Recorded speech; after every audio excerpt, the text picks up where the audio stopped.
Greater Good Radio. Connect, learn, heal, and grow. In my public school, in my elementary school, we all sat in the cafeteria and we took a test, maybe in like second grade. And from that, a few of us, I didn't realize at the time, like now I know the system and what they were doing, were selected for face-to-face interviews. And we were given, I remember getting a yardstick and a ruler and like a cube and something out, like, I don't know, some other shapes. And then the teacher just talking to me what he said, oh, can you put this thing together? Do you know what those lines mean? Like, I have those memories of sitting there, and it was an interview. And then from that, 10 of us were selected and then put on a different side of campus and pretty much given every resource that now is almost normal in a classroom, I guess. We had computers before anybody else. We had, our student teacher ratio was 10-1.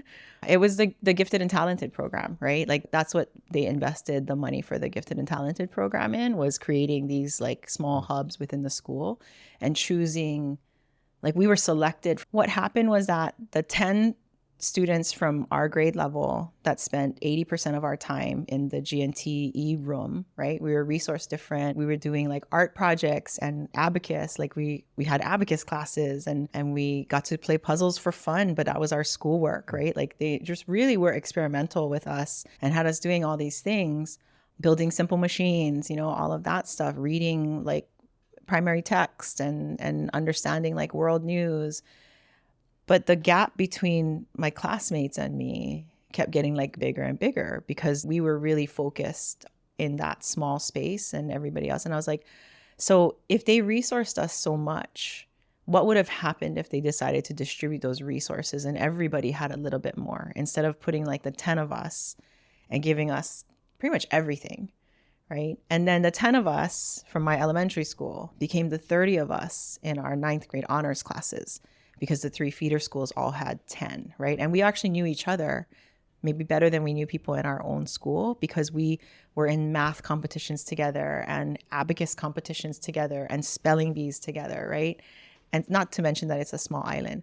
So that kind of elitism or that selection process that started early on, I really questioned that.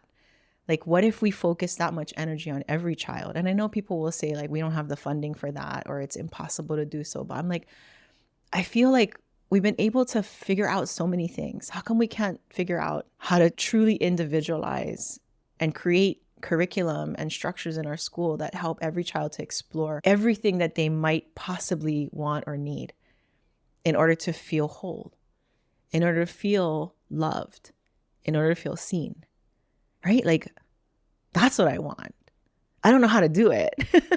But I feel like it starts with trying to unteach the way that we teach, right? And to relearn, like, you're not just teaching a class of 30 kids. Like, you're being given the gift of a year in the life of this child to make a difference in them, to be a meaningful person, to have a meaningful engagement with them, and in a meaningful place, right? Like, you're given that gift. Even you and I today, we're given that gift together. We can be a meaningful person in each other's lives, have a meaningful engagement, and be in a meaningful place together. This place has tons of meaning for you. I see it everywhere, right? Like, what if every interaction that we had felt that way? I don't know how many children actually get that even once in their K-12 experiences.